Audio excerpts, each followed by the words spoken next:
Oremos al Señor pidiéndole, como acabamos de cantar, que escuchemos su voz. Te rogamos, Señor, que sea tu voz y no una voz humana la que escuchemos en el día de hoy. Tu voz hablando en nuestros corazones, tu voz llegando a lo más profundo de nuestro ser, tu voz convenciéndonos de pecado, tu voz trayendo arrepentimiento y fe, tu voz trayendo consuelo que sana las heridas. Señor, solamente tu voz, la voz de nuestro Creador, nuestro Amo, nuestro Señor, es la que queremos escuchar y que en esta mañana nos transforme a través de tu palabra. Te lo rogamos en el nombre del Señor Jesús. Amén. Aunque no vivimos en una sociedad cristiana, la gente usa muchas expresiones bíblicas tantas veces, ¿verdad? La mayoría de las veces fuera de contexto, claro. Pero es típico escuchar cuando un equipo modesto de fútbol va a luchar contra uno de primera división. Esto es David contra Goliat. O cuando alguien se equivoca y sus amigos empiezan a reprenderle, exclamar, bueno, el que esté libre de pecado, que tire la primera piedra. Frases incluso del Señor Jesús, tantas veces fuera de contexto, pero que nos indican, en la cultura en la que vivimos, en que algo de conocimiento de la palabra hay. Y una de esas frases tan típicas es la que vamos a estar meditando en esta mañana. La verdad os hará libres. ¿Cuántas veces se ha usado mal? Sobre todo en películas de detectives que están buscando pruebas e intentan resolver un misterio y uno le dice a otro, Sherlock le dice a su ayudante, a Holmes, ¿no? La verdad os hará libres. La verdad os hará libres. Cuando uno empieza a indagar en su propia historia y quiere resolver algo del pasado que para él ha sido un gran misterio, la verdad os hará libres. Pero nos preguntamos qué es lo que el Señor Jesús estaba diciendo cuando usa esa expresión. La verdad os hará libres. ¿Cuál es la verdad que nos tiene que hacer libres? ¿Y libres de qué? ¿Es tu verdad? ¿Es mi verdad? ¿Es la verdad que yo te pueda decir? ¿Es la que tú me puedas decir? ¿Es la verdad que juntos podemos descubrir? ¿Cuál es esa verdad que nos hace libres? ¿Y libres de qué? ¿Y cuál es la verdad? Vivimos en una época posmoderna en la que la gente, cuando le hablas de la verdad, te contesta lo mismo que Pilato le dijo a Jesús. ¿Qué es la verdad? ¿Qué es la verdad? Pilato, que estaba en aquella cultura romana, que había oído de los dioses romanos y griegos y seguramente había conquistado otros pueblos y conocía muchas religiones. ¿Qué es la verdad? Y es lo que te dice la gente hoy día, ¿verdad? Necesitas conocer la verdad. ¿Qué verdad? ¿Cuál es esa verdad? ¿La tuya? Primero tenemos que entender que en el principio todo era verdad. Adán y Eva vivían en comunión perfecta con Dios y todo lo que se hablaba era verdad. Dios instruyó a Adán en la verdad. Dios creó a Eva y Adán comunicó a su esposa todo lo que Dios les había compartido. En verdad, es hasta que no entra la voz de la serpiente que no empezamos a escuchar mentiras y entonces el ser humano prefiere las mentiras del diablo a la verdad de Dios. Y al pecar, Adán y Eva se sienten manchados, se sienten avergonzados, se sienten humillados por el pecado, se sienten sucios, sienten esa lejanía de Dios, porque Dios es un Dios 3 veces santo. ¿Cómo van a estar en su presencia? Entonces es cuando cosen delantales y se esconden en primer lugar el uno del otro y se esconden también de la presencia de Dios, pero no basta el delantal, sino que se meten en un escondedero y Dios les tiene que decir, ¿dónde estáis? ¿Habéis comido del árbol que yo os prohibí? ¿Quién os ha enseñado que estabais desnudos? Ahí empieza el temor, ahí aparece la ansiedad, ahí aparece la vergüenza y ahí aparecen todos nuestros problemas. Como veíamos la semana pasada, todo lo que el mundo llama psicológico, empieza ahí, en esa lejanía de nuestro Hacedor, de nuestro Creador. La mentira nace en el Edén. Y desde entonces el hombre sigue escuchando y creyendo las mentiras de la serpiente. Queremos creer que todo anda bien y no anda bien. Y tú conoces tu vida y sabes que no anda bien. Queremos creer que nos espera un futuro prometedor y ponemos nuestra confianza en las religiones y en la política. Bien, un nuevo presidente, bien, un nuevo partido político, una nueva época, mejoría económica. Queremos creer que el pecado no nos encadena que somos libres, yo controlo, yo domino, yo sé lo que me hago. Queremos creer que después de esta vida viene algo mejor y Dios nos recibirá a todos con las puertas del cielo abiertas, como un gran Papá Noel de barbas blancas y todo el mundo bienvenido. Y el infierno vacío, pero es todo mentira. Queremos creer lo que el diablo nos ha puesto delante para que creamos. Y el hombre camina engañado. La humanidad es como un Titanic que sigue en fiesta y no se da cuenta de que se está hundiendo. Pero sigue en fiesta. Siguen gozándose. El hombre vive alejado de Dios y al hombre le espera la condenación eterna. El hombre piensa que es libre, pero en realidad está encadenado a su propio pecado. No sé si habéis visto esa película de ciencia ficción, Matrix. Me encanta la ciencia ficción. Pero como sucede en esa película, pensamos que somos libres, pensamos que vivimos felices, pero estamos viviendo una gran mentira. Hay una escena, los que recordéis la película, en la que Morfeo le dice a Neo, Matrix es el mundo que ha sido puesto ante tus ojos para ocultarte la verdad. Y Neo, dudando, dice, ¿qué verdad? Y Morfeo le responde, que eres un esclavo. Neo, igual que todos los demás, naciste en cautiverio. Y me encanta esa escena, qué imagen de lo que es la realidad espiritual en la que vivimos.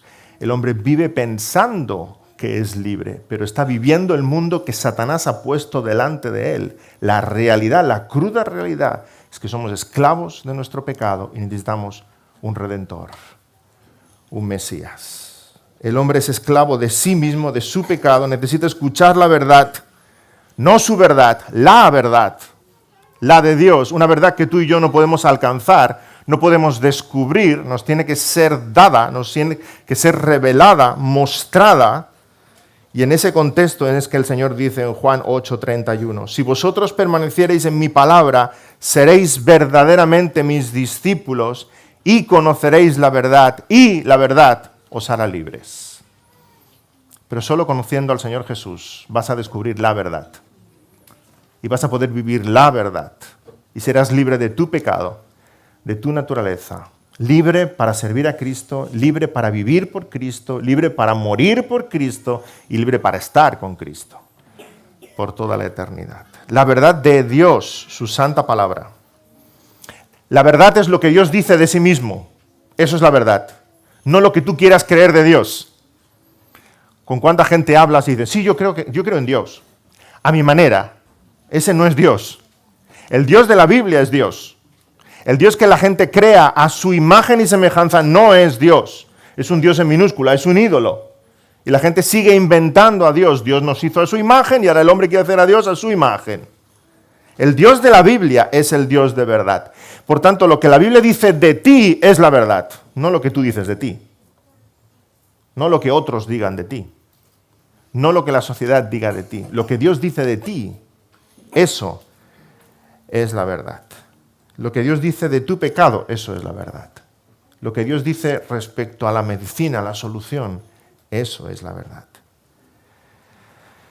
Y como hemos visto en la escuela bíblica, en primera hora, creo que pocas veces la escuela bíblica y el sermón van a ir tan de la mano respecto a la palabra de Dios, respecto al tema central que estamos tocando. La palabra de Dios es fiable. La palabra de Dios no tiene error. La palabra de Dios merece toda nuestra confianza. Lo mires por donde lo mires. Es inerrante, es infalible, es perfecta. No hay un libro como este. No hay un libro como este. Pero además podemos decir que la palabra de Dios es suficiente. No necesitamos nada más. Y aquí es donde encadenamos, donde conectamos el tema de hoy con la serie en la que estamos. Necesito cambiar. Lo que tú necesitas es la palabra. En primer lugar, lo que tú necesitas es la palabra. Meditar en la palabra, crecer en la palabra. No necesitas complementarla con las psicoterapias del mundo. No necesitas complementarla con tu opinión personal o con la opinión de alguien. No necesitas complementarla con nuevas revelaciones o descubrimientos. La palabra de Dios es inerrante, infalible, suficiente. ¿Y qué queremos decir con suficiente?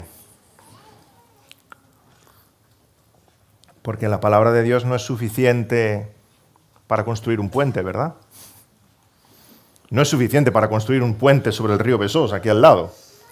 No vamos a acudir a la Biblia para construir un puente, aunque la Biblia habla de arquitectura, y cuando la Biblia habla de arquitectura es infalible, es perfecta. Tienes tratados de arquitectura, cuando Dios le da a Noé las señas de cómo construir el arca, aquello es perfecto. Cuando le dice a Salomón cómo construir el templo, cuando se nos dice que no construyas la casa sobre la arena, cuando la Biblia toca ese tema, como cualquier otro, es infalible, pero no es suficiente. Si quieres construir un puente, mejor estudia matemáticas, ingeniería, física. Has de recurrir a esas disciplinas para poder construir un puente. Así que para construir un puente, la Biblia no es suficiente, porque no es la intención de la Biblia ser suficiente como libro de arquitectura. Entonces, ¿para qué es suficiente la palabra de Dios? La palabra de Dios es suficiente para aquello que se propone. Para aquello para lo cual nos ha sido dada por Dios, para aquello es suficiente. Es suficiente para aquello que se propone, para lo cual nos ha sido dado. Leemos en el Salmo 19, un salmo precioso. Os invito a abrir en ese salmo que todos conocéis. La primera parte del Salmo 19 nos habla de la revelación general de Dios. Los cielos cuentan la obra de Dios y el firmamento anuncia la obra de sus manos. En la primera parte nos describe esa revelación general de Dios escrita en el firmamento para todos los hombres. Pero a partir del versículo 7, el Salmo 19 empieza a hablarnos de la revelación especial de Dios, las Escrituras, y cómo nos hablan de una forma tan sublime y cómo son capaces de transformar nuestras vidas y nuestros corazones. Dice así el Salmo 19, versículo 7 en adelante. La ley de Jehová es perfecta, que convierte el alma. El testimonio de Jehová es fiel, que hace sabio al sencillo. Los mandamientos de Jehová son rectos, que alegran el corazón. El precepto de Jehová es puro, que alumbra los ojos. El temor de Jehová es limpio, que permanece para siempre. Los juicios de Jehová son verdad, todos justos. Deseables son más que el oro y más que mucho oro afinado, y dulces más que la miel y que la miel que destina del panal. Tu siervo es además amonestado con ellos, en guardarlos hay grande galardón. ¿Quién podrá entender sus propios errores? Líbrame de los que me son ocultos. Preserva también a tu siervo de las soberbias, que no se enseñoreen de mí. Entonces seré íntegro y estaré limpio de gran rebelión.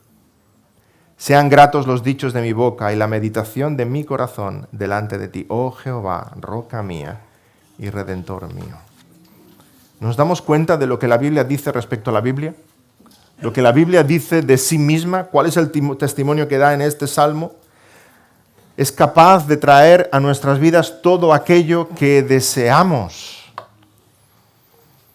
Dice que trae cambio porque convierte el alma. Literalmente en el hebreo podríamos traducir transforma la vida. ¿Cuántos de vosotros habéis visto vuestras vidas transformadas con el poder de la palabra? Trae sabiduría. Dice que hace sabio al sencillo. Da igual lo sencillo que seas. Da igual los pocos estudios o poca preparación o poca experiencia que tengas. Si tú lees la palabra y aplicas la palabra, eres más sabio que los sabios. Trae sabiduría al sencillo. Trae gozo. También dice que trae gozo porque alegra el corazón. Trae dirección. Dice, alumbra los ojos. Trae dirección a nuestra vida. Trae seguridad porque permanece para siempre. Todas las filosofías y las modas del mundo vendrán y marcharán y la palabra del Señor permanece para siempre. Trae rectitud. Dice, sus juicios son verdad. No cambian. La palabra de Dios es capaz de traer a nuestras vidas todo lo que en nuestras vidas deseamos que suceda. 2 Timoteo 3:16, que también meditábamos en la escuela bíblica. Dice así: toda la escritura es inspirada por Dios y útil para enseñar, para redarguir, para corregir, para instruir en justicia, a fin de que el hombre de Dios sea perfecto, enteramente preparado para toda buena obra. Enseñamos la palabra, dice aquí, es útil para enseñar, pero a veces no basta con enseñar, a veces hay que rebatir argumentos, hay que redarguir, hay que convencer. Es necesario dejar atrás las mentiras para entrenarnos en la verdad, instruyendo en justicia. ¿Y cuál es la intención? Nos está diciendo 2 Timoteo 3:16, ¿para qué la palabra nos ha sido dada? ¿Cuál es la intención de Dios en darnos las Escrituras? ¿Para qué es útil la palabra de Dios? ¿Es solo útil para ir al cielo? Ay, si reducimos el cristianismo en nuestro estado eterno, estamos muy equivocados. No me cansaré de decir lo mismo, pero si la palabra de Dios, el Evangelio, ha llegado a tu vida para que tú vayas al cielo, ¿qué haces aquí? ¿Por qué no estás en el cielo? Vete ya. Vete para allá, para casa. Lo cierto es que el Evangelio llega a nuestras vidas, nos transforma, nos cambia, nos lava por la sangre del Señor Jesucristo. Ahora somos suyos y nos queda un buen rato aquí. Años, décadas, estamos aquí. ¿Para qué? Para vivir aquí para Él. Así que la palabra de Dios te ha sido dada no solamente para ir al cielo, sino para vivir en la tierra. Como Dios quiere que tú vivas en la tierra. Es útil para el día a día. Es útil para lo terrenal, para lo cotidiano, para que los hijos de Dios seamos perfectos, enteramente preparados para toda buena obra. ¿Nos damos cuenta de lo enfático que es aquí el apóstol Pablo al escribir este pasaje? Pudiera haber dicho que la palabra es útil y nos ha sido dada para que estemos preparados. O pudiera haber dicho para que hagamos toda buena obra. O pudiera haber dicho para que estemos enteramente preparados. Pero es que repite 3 veces el mismo concepto, a fin de que el hombre de Dios sea perfecto, enteramente preparado para toda buena obra. Hasta 3 veces está repitiendo la misma idea, que todo lo que necesitas, tú y yo lo tenemos en la palabra. La gran pregunta no es si la palabra es suficiente. La gran pregunta es si tú estás cerca de la palabra lo suficiente. Si tú la conoces lo suficiente, si tú la lees lo suficiente, si tú comes de ella. Dicen los dietistas que somos lo que comemos. ¿Cuántas veces habéis escuchado esa expresión, verdad? Yo no lo sé, no lo he comprobado, pero me han dicho que si estás un mes comiendo zanahorias te pones naranja. O sea que debe ser verdad, somos lo que comemos, ¿sí? Nos afecta lo que comemos, pero en un sentido espiritual también. Eres lo que comes. ¿Qué le das a tu corazón de comer? ¿Qué come todos los días? El culebrón del jueves, lo que ha sacado tu último youtuber preferido, las conversaciones interminables por WhatsApp con tus amigos, que duran 24 horas. Recuerda que eres lo que comes. Aquello que le des de comer a tu corazón, así va a ser tu vida. Así que acércate a la palabra y que la palabra te transforme desde dentro. Que la palabra te renueve. Tiene el poder de hacerte más y más y más como Jesús de Nazaret. Acércate a la palabra. Cuanto más la lees, cuanto más la escuchas, más la crees, más la vives, más la enseñas, más la meditas, más cala dentro de ti, más como Jesús eres.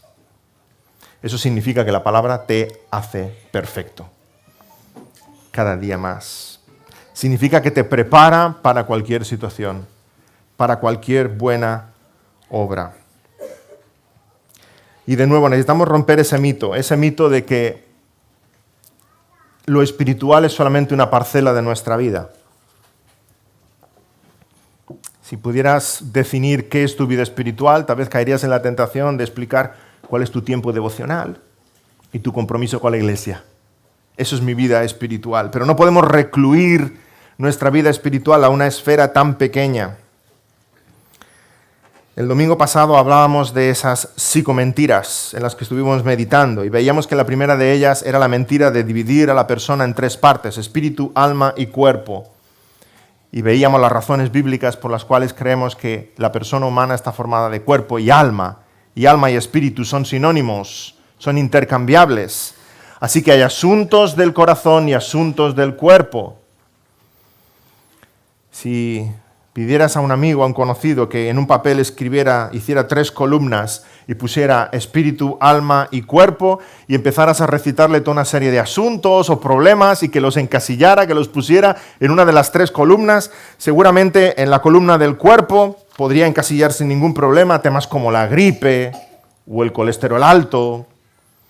En la columna del espíritu, como os decía antes, seguramente ponga su tiempo devocional y su compromiso con la iglesia, poco más. Y en la columna del alma, todo lo que el mundo llama psicológico.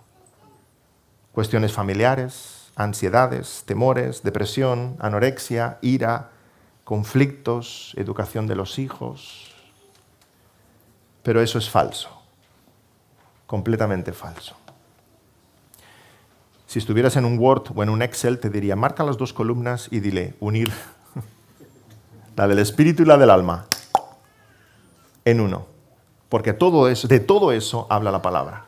Y la palabra tiene la intención de incidir en nuestra vida cotidiana para que la vivamos para la gloria de Dios y de forma santa.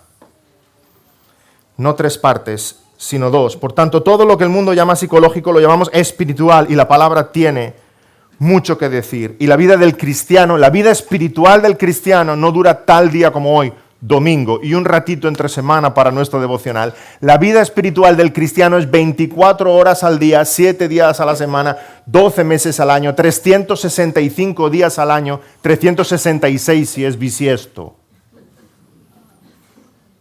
Todo en tu vida es espiritual. Todo. Es espiritual tu matrimonio. Es espiritual el control de tu ira. Es espiritual el manejo de la amargura y del rencor. Es espiritual la crianza de los hijos. Es espiritual cómo llevas tus finanzas. Es espiritual la toma de decisiones. Es espiritual tu falta de gozo. Es espiritual el temor al futuro. Es espiritual la ansiedad porque no llegas a final de mes. Es espiritual todo lo que haces, todo lo que crees, todo lo que piensas, todo lo que dices, todo lo que sientes, porque Cristo te ha comprado para Él con su preciosa sangre para que le des gloria todos los días de tu vida en todo lo que haces. Porque somos hechura suya, creados en Cristo Jesús para buenas obras, las cuales Dios preparó de antemano para que anduviésemos en ellas. No hay nada en tu vida que puedas decir, esto no es espiritual. Porque todo lo que hacemos y vivimos lo hacemos bajo la mirada de Dios. Y la palabra nos habla. Y porque todas las cosas que pertenecen a la vida y a la piedad nos han sido dadas por su divino poder, dice el apóstol Pedro. Así que si estás planteándote cómo educar a tus hijos, la palabra. Si quieres aprender a ser un buen esposo, la palabra. Si quieres cobrar ánimo en los días tristes, la palabra. Si quieres ser agradecido en la escasez, la palabra. Si quieres encontrar paz en medio de la ansiedad, la palabra. Si quieres vivir en esta vida agradando a Dios, la palabra. Si quieres luchar contra la tentación, la palabra. Si quieres aprender a perdonar y hacer desaparecer de tu vida el rencor, la palabra. Ahora nos encontramos con un problema cuando pensamos en la suficiencia de las Escrituras y quisiera darte 3 pequeñas estrategias para que viéramos cuán suficiente es la palabra. Voy a ser muy práctico. En primer lugar, cuando leas la Biblia, has de entender que no estás delante de un diccionario. La Biblia no es una enciclopedia. Y estamos acostumbrados en nuestra cultura enciclopédica a que entramos en la Wikipedia o en Google, ¿verdad? Ponemos una palabrita y ¡pum! 358.435 páginas. ¿Sí? La Biblia no funciona así. No has de buscar una palabra. No has de ir a tu concordancia y buscar agorafobia. Porque es que te vas a quedar, no vas a encontrar nada. La Biblia son más bien unos lentes. Necesitamos leerla toda entera de arriba abajo y va cambiando nuestras dioptrías para que nosotros veamos la vida de otra manera, todos los asuntos de la vida de otra manera. Me gusta compararlo con un jugador de ajedrez. El jugador de ajedrez no piensa en su próximo rival y cómo enfrentarse a él. No, el jugador de ajedrez aprende a jugar al ajedrez. ¿Cuáles son los movimientos? ¿Cuáles son? Espero que no sea para mí. ¿Cuáles son los movimientos? ¿Cuáles son todas las estrategias que tiene que usar? ¿Cómo se mueve cada figura, cada ficha? Entonces el jugador de ajedrez se pone delante del tablero habiendo interiorizado unos principios y sea lo que sea que se encuentre, el jugador de ajedrez sabe cómo responder, cómo moverse. Lo mismo los cristianos. Tenemos el manual de la vida tan metido en el corazón, tan metido en el alma, que venga lo que venga a nuestra vida, porque tenemos estos principios interiorizados, entendemos cómo hemos de responder, aunque sea algo muy nuevo para nosotros. Ese es un primer principio. No uses la Biblia como una enciclopedia, úsala como unos lentes. Pero para ello necesitamos estar empapados de la palabra, que nos corra por las venas. En segundo lugar, pídele sabiduría al Señor para aplicar los principios generales a situaciones concretas de la vida. Esta es la gran diferencia entre el conocimiento y la sabiduría. Hemos de crecer en conocimiento, pero hemos de crecer en sabiduría. Y son dos cosas diferentes. Hay gente que tiene mucho conocimiento de la palabra y no tiene sabiduría. Que necesitamos crecer en ambas cosas, han de ir de la mano. El conocimiento es objetivo, te puedo encontrar un pasaje, te puedo encontrar una doctrina. La sabiduría es cómo aplicar la palabra a mi vida, al día a día, a lo cotidiano, cómo hacer bajar la palabra, la teología que se encuentre con la vida cotidiana. Eso es lo que llamamos sabiduría, la capacidad de aplicar los principios de la palabra para las decisiones, las luchas, los retos de cada día. Yo os pongo un ejemplo sencillo. ¿Qué le dirías a un padre que está discutiendo con su hijo de 20 años? Porque el padre quiere que llegue cada día a casa a las 9 de la noche. Y aquí no estoy poniendo un estándar, voy a decir horas, pero ningún... El pastor ha dicho que... Luego vais a vuestro hijo, a ver, el pastor ha dicho que tienes que llegar a las 9 de la noche. Es un ejemplo, Cada uno resuelva las cosas en casa. Y el padre te dice, no hay ningún mandamiento en la Biblia que me diga que no puedo obligarle a mi hijo a que esté en casa a las 9 de la noche. Y tú abres tu Biblia y buscas en la Biblia, en la concordancia, un mandamiento que diga que a tu hijo le puedes obligar a estar a las 9, no lo encuentras. ¿Verdad? Entonces ya no tienes nada que compartir con ese padre al cual estás aconsejando. No hay tal versículo, pero sí hay uno que dice, Padre, no provoquéis a ira a vuestros hijos. Y ese sí lo podemos aplicar a cientos de circunstancias, de situaciones. Efesios 6:4. Vamos a ponerlo al revés. Resulta que ese padre es generoso y le dice a su hijo, puedes llegar a medianoche, pero a medianoche en casa. Ahora es el joven el que protesta, el que insiste, el que patalea y el que le dice al pastor o al consejero, no hay ningún mandamiento en la Biblia que me prohíba llegar más tarde de la noche. Aunque suenen las campanadas no me voy a convertir en calabaza. Cierto, no hay ningún versículo que diga eso, pero sí hay uno que dice, hijos, obedeced en todo a vuestros padres.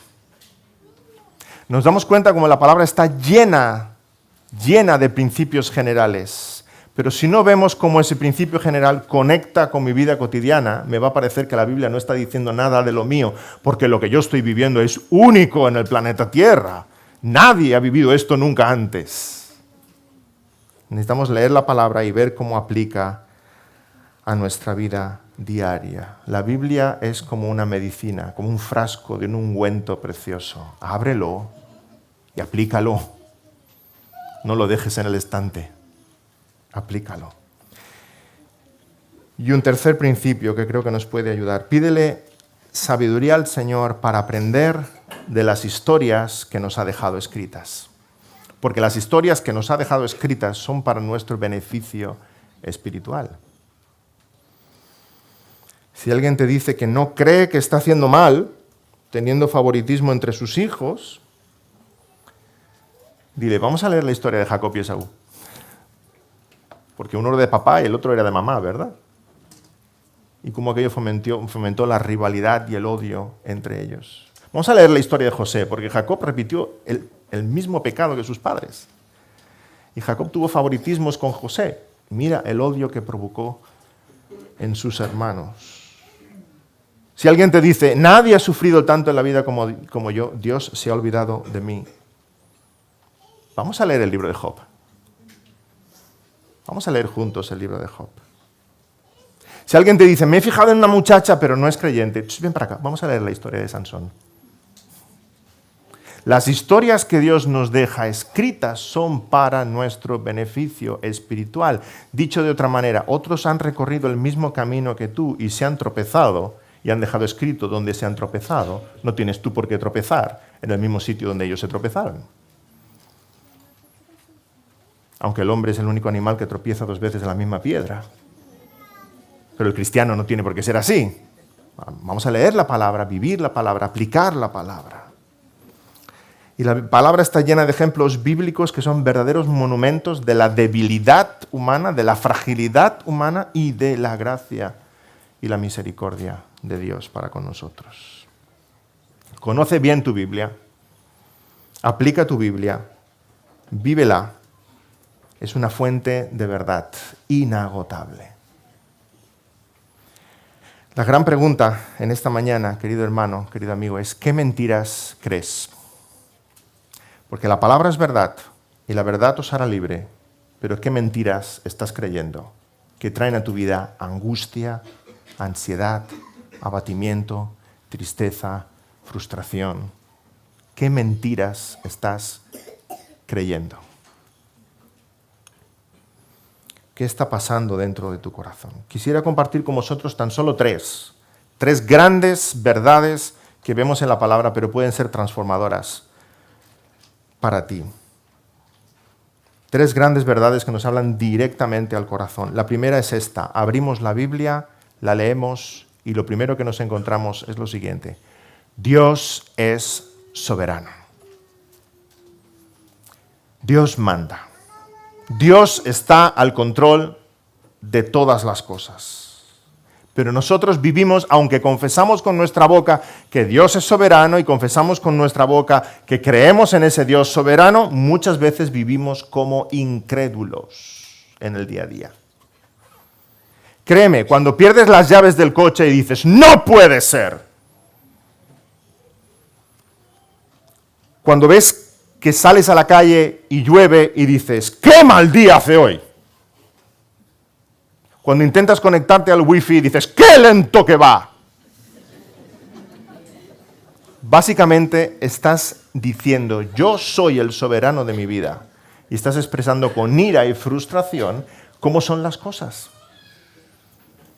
Estás diciendo sin decir, algo que un cristiano no diría nunca, si yo fuera Dios, el wifi iría rápido. Si yo fuera Dios, no hubiera perdido el trabajo. Si yo fuera Dios, ese familiar no hubiera enfermado. Nuestra ira, nuestra ansiedad, nuestra frustración está diciendo que nos creemos la mentira de Satanás, seréis igual a Dios, que nosotros queremos ser soberanos de nuestra vida, mandar sobre nuestra vida, y cuando nuestra vida no corresponde con lo que nosotros pensamos que debiera ser, ahí nuestras emociones se vuelven locas. Pero la medicina para ello es creer y confiar en esta inmensa verdad de la palabra, que tú no eres el soberano. El soberano es el Dios del cielo, que ha creado todas las cosas. Leemos las páginas de este libro sagrado y vemos que Dios midió los cielos con la palma de su mano, que sustenta todas las cosas con el poder de su palabra, que lo hace todo con el designio de su voluntad. Dice Proverbios 21 que así está el corazón del rey en la mano de Jehová, a todo lo que él quiere lo inclina. Así que no te pongas tú en el lugar de Dios porque te vas a morir de la ansiedad. Deja que Dios sea Dios. Y tú en esta película eres solamente un peón a las órdenes del rey. Él es soberano, tú no eres soberano. Tú no controlas nada. No puedes controlar ni el latido del corazón. No puedes controlar ni a qué precio estará mañana los tomates. A veces no puedes controlar a tu hijo pequeño y dices, ¡ah! Tú no puedes controlar nada, es Él el que está al control de todas las cosas. Así que, querido cristiano, querida cristiana, más de rodillas, más oración y la paz de Dios gobernará nuestros corazones. Él está al control. Esta es la primera gran verdad que cura nuestra alma. Dios es soberano. La segunda, Dios es glorioso. Dios es glorioso, tú no. Dios es glorioso. Dios creó los cielos y la tierra para su gloria. Los ángeles le adoran continuamente. Estaremos toda la eternidad adorándole a Él. Cuando Pablo cayó camino de Damasco fue al mediodía y aunque el sol brillaba en todo su fulgor, fue una luz resplandeciente la que le hizo caer. La gloria del Señor.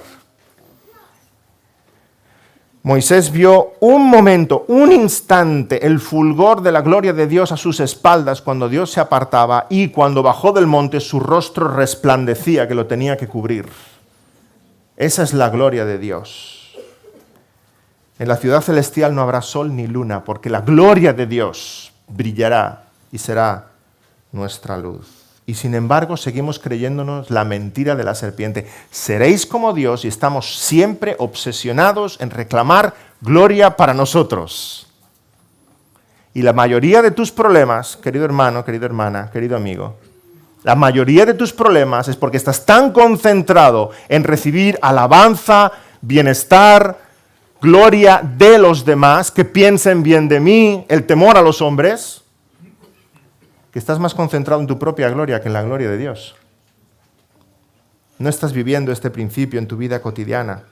Un sinfín de ansiedades, de temores, de frustraciones tienen que ver con el temor a los hombres. Y si tememos a los hombres es porque no tememos a Dios como debiéramos. El temor a los hombres nos lleva a la frustración. El temor a los hombres nos lleva al victimismo porque queremos que nos contemplen. Nos lleva a la ansiedad porque no me valoran. Me lleva a la ira porque no me corresponden. Me lleva a la baja autoestima, que no es otra cosa que un orgullo herido. No necesitas agradar a nadie. Necesitas agradar al Dios de los cielos. Queridos jóvenes, no necesitas agradar a tus compañeros de clase. Pobre de ti si intentas agradar a tus compañeros de clase. No necesitas aparentar ser guay. No tienes por qué seguir al más popu de la clase. El más popu es Dios. A ese tienes que seguir. No tienes que temer defender la fe para no parecer rarito o friki. Es el aplauso de los ángeles y la sonrisa de Dios la que quieres en tu vida. No necesitas agradar al jefe en todo lo que te pida. Libérate de esa ansiedad. Casados, no necesitas temer llevarle la contraria a tu esposo o a tu esposa. Necesitas agradar a Dios. Y a veces se supone hablar con tu esposo o con tu esposa con bondad, con humildad, con templanza, pero con la verdad. Hazlo todo para Cristo, como para el Señor. A Él sea la gloria. Recuerda que Él es Dios, Él merece toda la alabanza, toda la gratitud, todo el honor. Y tú le adoras a Él. Así que relax, my friend. Adórale a Él y no busques que nadie te adore. Da igual los likes en Facebook y da igual las visualizaciones en Instagram. Ojalá borráramos todo eso. Solo fomenta el temor a los hombres. Dios es soberano. Dios es glorioso. Y hay una tercera verdad que quiero compartir con vosotros. Dios es bueno. Bueno, pero buenísimo. Y buscamos cosas buenas. Y nos afanamos por cosas buenas. Y cuando nos obsesionamos en cosas buenas, estamos diciendo que Dios es bueno, pero no tanto. ¿Nos damos cuenta? ¿Nos lo creemos que Dios es bueno? Que lo terrenal no nos puede llenar. Lo terrenal, si eres de Cristo, lo terrenal no te va a satisfacer.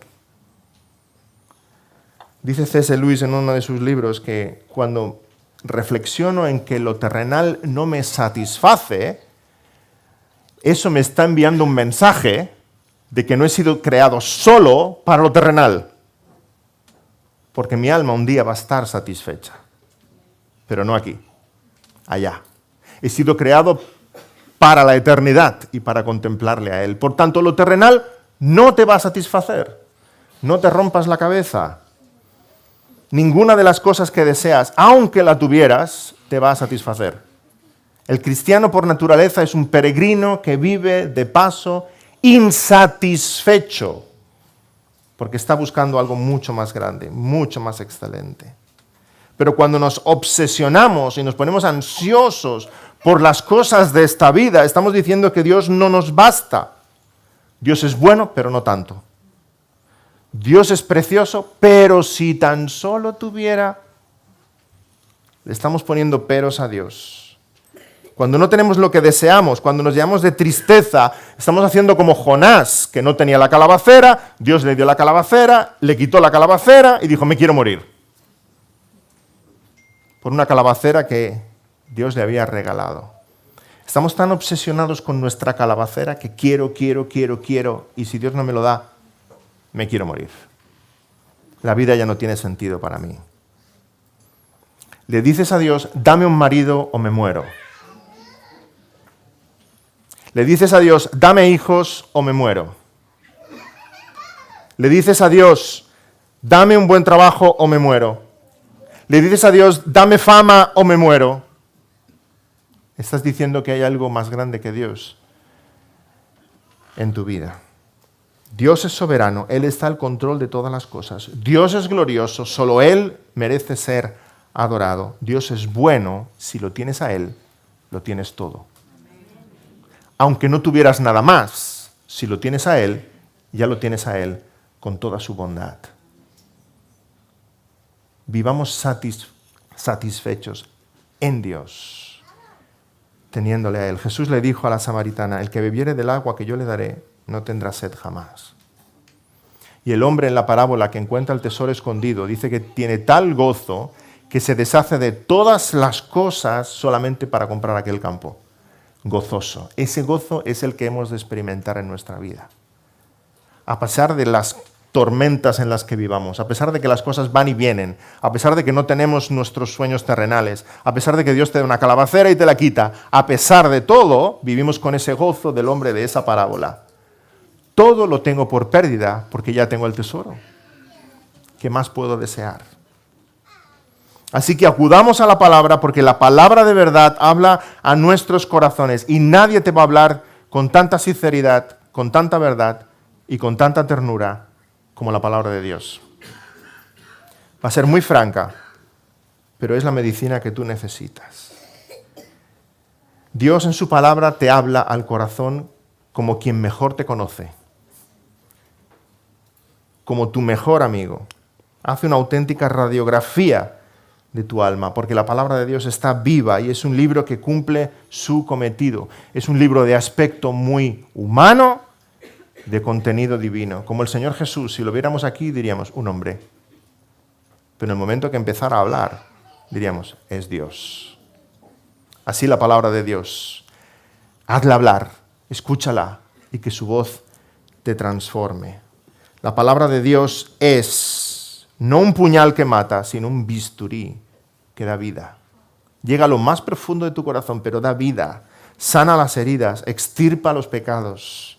Dice Hebreos 4:12, porque la palabra de Dios es viva y eficaz, más cortante que toda espada de dos filos, que penetra hasta partir el alma y el espíritu, las coyunturas y los tuétanos, y discierne los pensamientos y las intenciones del corazón, y no hay cosa creada que no sea manifiesta en su presencia, antes bien todas las cosas están desnudas y abiertas a los ojos de aquel a quien tenemos que dar cuenta. La palabra va a revelar lo que hay en tu corazón. Mejor ahora que hay tiempo para el arrepentimiento y la fe, que no en el día del juicio. Mejor ahora. Y que de rodillas podamos reconciliarnos con Dios y seguir creciendo en santidad.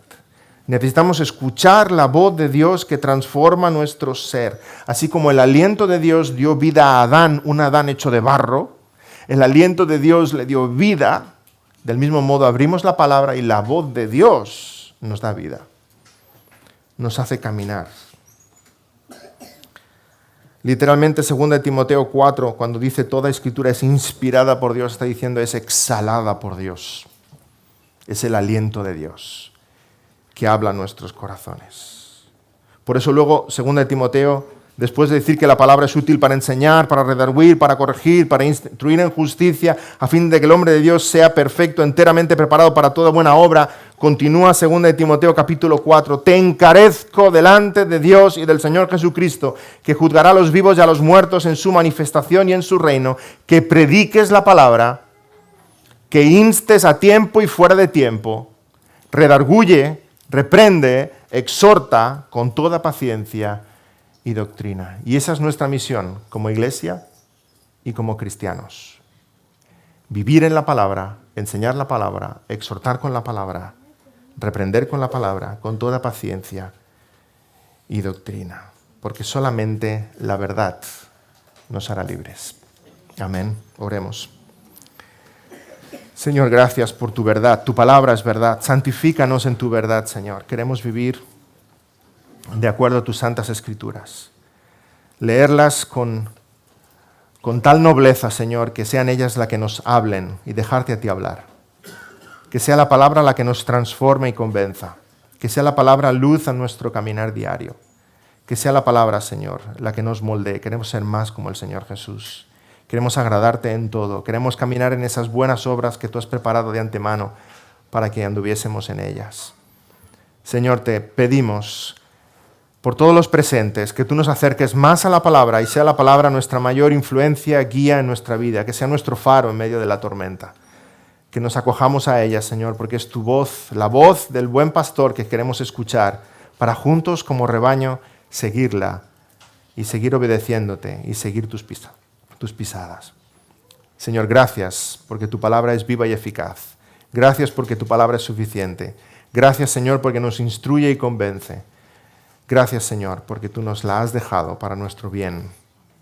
Porque nos comunica el mensaje de salvación, para que estemos contigo en la mansión celestial, pero también para que vivamos en esta tierra santa y piadosamente. En el nombre del Señor Jesús te damos las gracias. Amén.